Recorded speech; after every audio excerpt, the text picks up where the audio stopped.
Decadence is an amazing anime if I do say so myself. There is one drawback though. It's so goddamn complicated. Lucky for you though, Daddy Emoto-kun is here to clear it all up. Spoilers ahead, of course. Let's dive right in. In the 2400s, the air became toxic.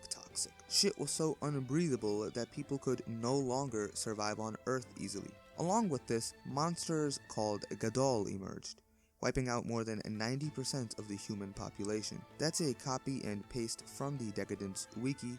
Pretty straightforward, easily understandable. This is where things get complicated. Now, the humans began making cyborgs to carry out tasks for them, and some big brain decided to give them sentience for some reason. Eventually, these cyborgs outnumbered the humans, and for some reason, the rights to manage humanity were sold to a company called SolidQuake. I don't know how that's legally possible, but I mean anime, you know? Now, SolidQuake set up a dome over Eurasia and developed a moving city/fortress named Deca-Dence. They basically crammed all the humans into Deca-Dence like those Japanese train dudes and said, "You're living here now." Now, the cyborgs are sentient, which means they get bored, so SolidQuake developed a system to create these avatars, or fake bodies, that the cyborgs could log into to experience the life of Deca-Dence. The residents of Deca-Dence are the tankers, which are normal humans, and the gears, which are usually just avatars of cyborgs. Now, the tankers' jobs are to maintain and make sure Deca-Dence functions correctly, since for them it's the last city/stand for humanity.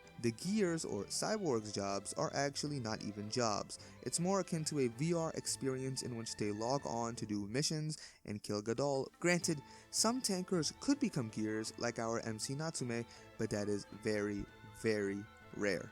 Now let's get to our butt plug cyborgs. The cyborgs and Deca-Dence run off an energy source called oxytone, which is produced by the bodies of Gadoll, another reason why gears kill them. This is injected into these cyborgs by sticking long rods or cylinders full of fluid into their asses, and then feeling immense pleasure and orgasming when the fluid enters the system. Yeah, the writer for the show is kinda weird.